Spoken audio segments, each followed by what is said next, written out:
Durante o intervalo, veio uma pergunta do nosso irmão Eduardo. Ele faz a seguinte pergunta: a CCB é uma igreja pentecostal ou uma seita? A CCB foi fundada por Luiz Francesconi. E esse cidadão, ele publicou um livreto, que é publicado pela Congregação Cristã no Brasil, de pontos de doutrina e fé que uma vez foi dada aos santos. E na página 19 diz: aos crentes, a palavra de Deus ensinada à sua igreja não é para ser discutida, porém obedecida. Só assim se honra o Senhor. Com base nessa instrução, os adeptos, os fiéis da CCB, não questionam nada do que o seu fundador, Luiz Francesconi, lhes deixou escrito e do que lhes é ensinado no seu manual de doutrinas, acreditando que tudo veio do Espírito Santo, mesmo que não concorde com o que está escrito na Bíblia. Então, o testemunho de que as igrejas evangélicas são seitas, isso é, as outras igrejas são consideradas seitas. A Congregação Cristã no Brasil diz: Francesconi relatou no livreto histórico da obra de Deus, revelada pelo Espírito Santo, que, na página 25, o seu testemunho sobre as igrejas evangélicas.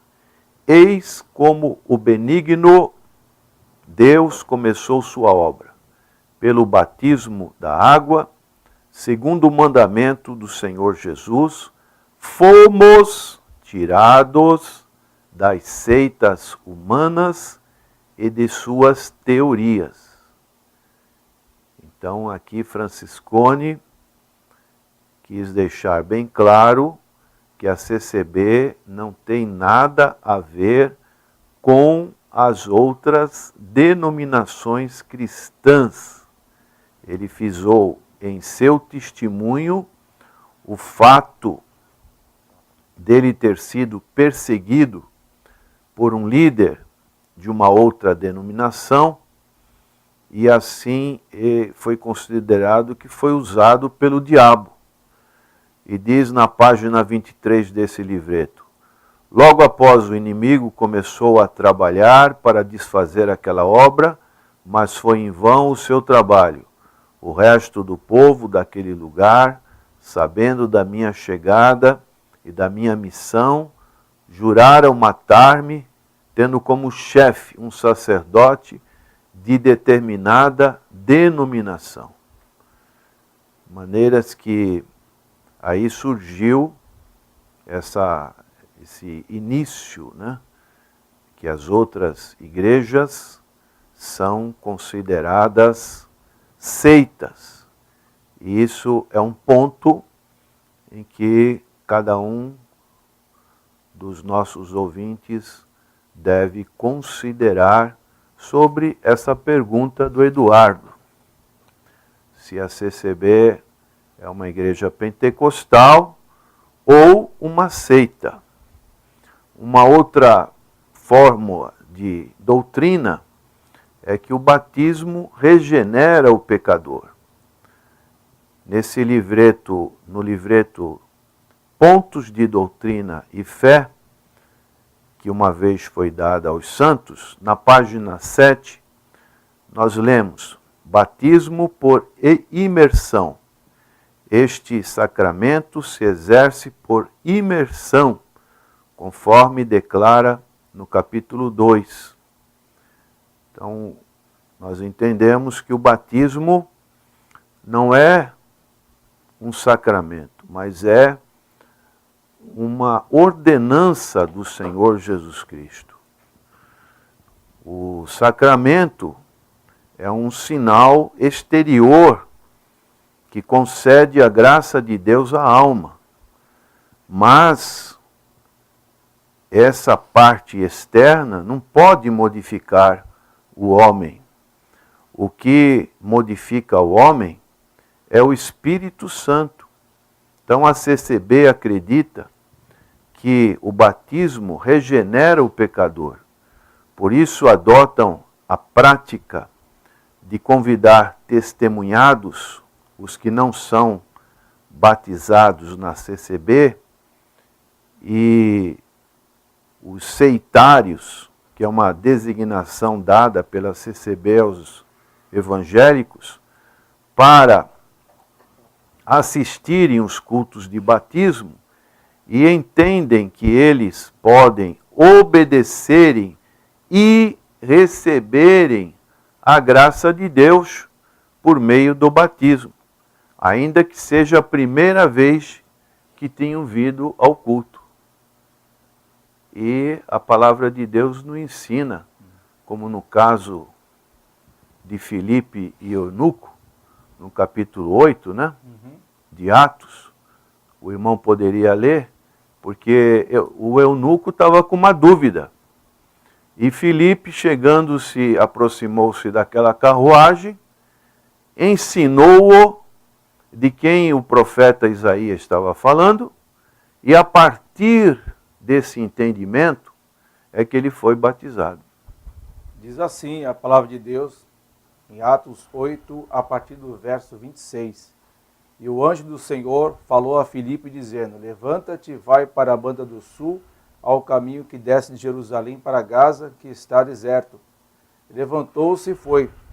E eis que um homem etíope, eunuco, mordomo-mor de Candace, rainha dos etíopes, o qual era superintendente de todos os seus tesouros e tinha ido a Jerusalém para a adoração, regressava e, assentado no seu carro, lia o profeta Isaías.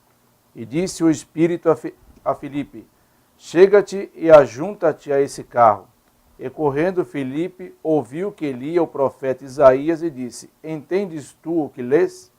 E ele disse: como poderei entender se alguém me não ensinar? E rogou a Filipe que subisse e com ele se assentasse. E o lugar da escritura que lia era este: foi levado como ovelha para o matadouro, e como está mudo o cordeiro diante do que o tosquia, assim não abriu a sua boca. Na sua humilhação foi tirado o seu julgamento. E quem contará a sua geração? Porque a sua vida é tirada da terra. E respondendo o eunuco a Filipe, disse: rogo-te, de quem diz isto o profeta? De si mesmo ou de algum outro? Então Filipe, abrindo a boca e começando nesta escritura, lhe anunciou a Jesus. E indo eles, caminhando, chegaram ao pé de alguma água, e disse o eunuco: eis aqui água, quem pede que eu seja batizado? E disse Filipe: é lícito, se crês de todo o coração. E respondendo ele, disse: creio que Jesus Cristo é o Filho de Deus. E mandou parar o carro, e desceram ambos à água, tanto Filipe como o eunuco, e o batizou. E quando saíram da água, o Espírito do Senhor arrebatou a Filipe, e não ouviu mais o eunuco. E jubiloso continuou seu caminho, e Filipe se achou em Azoto, e indo passando anunciava o Evangelho em todas as cidades, até que chegou a Cesareia. Agora, o senhor falou sobre alguns pontos, né? Não basta falar apenas do assunto, né? Mas tem que conhecer os pontos da congregação. Sobre o pecado para a morte, pastor.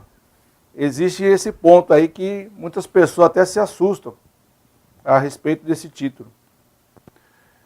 A CCB diz na página 16 sobre o pecado. Um desses pecados de morte é o que é cometido contra os que se levantam contra a obra do Espírito Santo. E no pensamento de Luiz Franciscone, a obra do Espírito Santo é a entidade, no caso a CCB. E todo aquele que a deixa e depois se levanta contra a mesma, ele peca para a morte. Então, como se a própria entidade fosse o Espírito Santo. Se acha como juiz, né, pastor? Então, a Bíblia diz que Saulo se levantou contra a verdadeira obra do Espírito Santo e nem por isso pecou para a morte, né? Porque Saulo consentiu na morte de Estevão, mas, mesmo assim, ele teve o seu perdão que fosse, de certa maneira, dado por Deus para ele. Também tem, assim, outro ponto que eu gostaria de saber, pastor, a respeito da salvação por meio de obras. Essa aqui é uma questão que muitos ainda têm dúvida, né?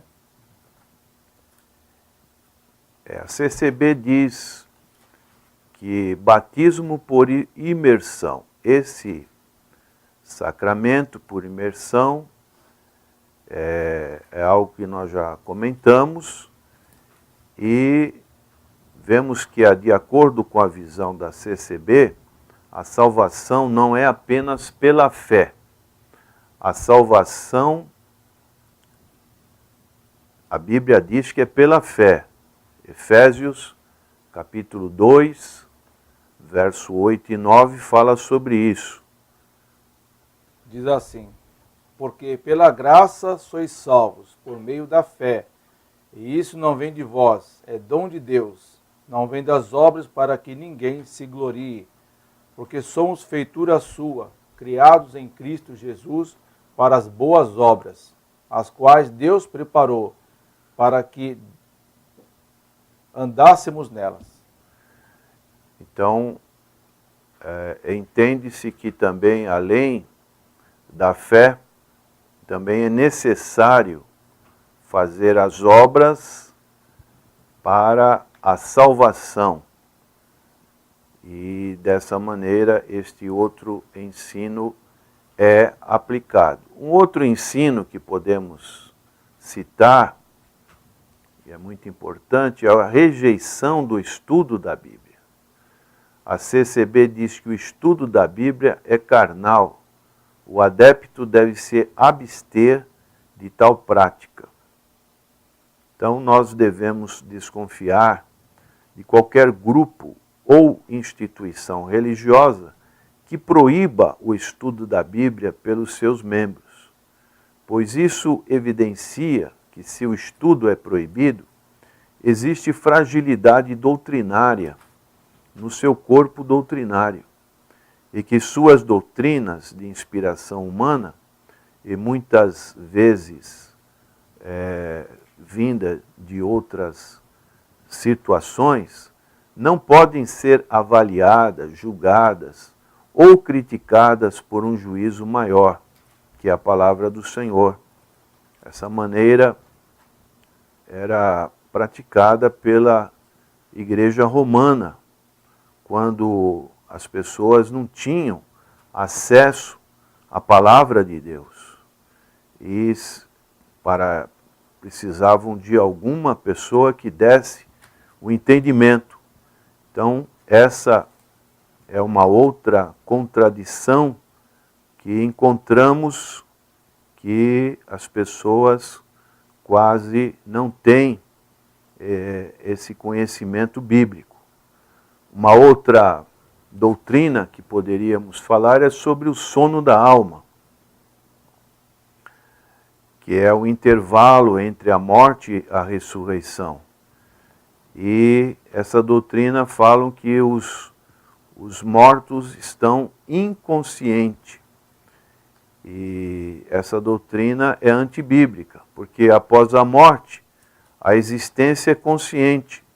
O cristão vai para junto de Jesus no céu e o ímpio para o inferno. 2 Coríntios, capítulo 5, de 1 a 8, fala sobre isso. A expressão bíblica dormir ou adormecer é usada quando se refere à morte como uma figura de linguagem e apenas em relação ao corpo. E o Senhor Jesus disse ao ladrão da cruz: em verdade, te digo que hoje estarás comigo no paraíso. Maneiras que essa é um outro ponto que deve ser analisado pelos irmãos. Outro ensino seria a posição do corpo na oração. Será que é importante esta posição do corpo? Não tem nada a ver, né, pastor? A CCB diz que as orações aceitáveis a Deus só devem ser feitas de joelho. Mas nós não vemos isso na Bíblia, que Deus exige que o homem de Deus ou a mulher de Deus tem que estar orando de joelho. Se ela quiser orar no momento, assim, na rua, por exemplo, ela vai ter que se ajoelhar. Dentro de um ônibus, vai ter que se ajoelhar. Isso não é bíblico. A oração independe da posição que você está. Você pode orar até deitado, antes de dormir, sentado, de diversas formas. O importante é estar em sintonia com Deus. Às vezes sentado, né, uma pessoa que está com problema de coluna, pessoa debilitada, exatamente, ela pode orar sentado. Sim. Elias orou de cócoras. Tá vendo a diferença? Então, é uma outra situação que também encontramos. Outro ensino é que o dízimo é da lei abolida e é contra a graça de Deus. E dessa maneira, eles também são contra o dízimo e também contra o ministério, sustento pastoral, são contra o sustento pastoral.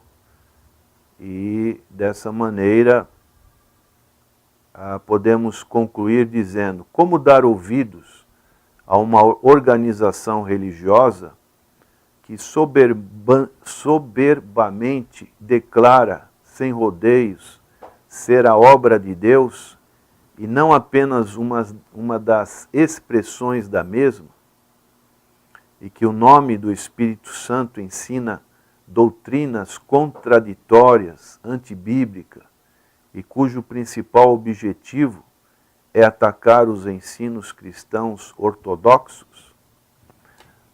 Então finalizamos com a pergunta: podemos aceitar os que contradizem a Bíblia? A Bíblia diz não. A lei e o testemunho, se eles não falarem segundo esta palavra, nunca verão a alva. Isaías, capítulo 8. É verdade. Então existem diversos pontos para se conhecer uma igreja, né, pastor? Não basta dizer que é uma igreja cristã, mas saber onde você está entrando, né, pastor? E conhecer o estatuto da igreja. E esse estatuto tem que estar de acordo com a Bíblia, não de acordo com o criador da religião ou da seita. Não é verdade, pastor? Não só o estatuto, mas o credo. O credo, principalmente o credo. O credo mostra o que a igreja crê e as pessoas não vão dizer depois que foram surpreendidas. Então, aqui na nossa igreja, nós temos o credo bem na entrada, para todo mundo ver. Então, quando a pessoa entra, ela já conhece o credo e também recebe o credo para levar para casa. Então, é interessante você conhecer. Se você entra numa igreja e não tem o credo, peça o credo para a igreja, para saber se está de conformidade com a palavra.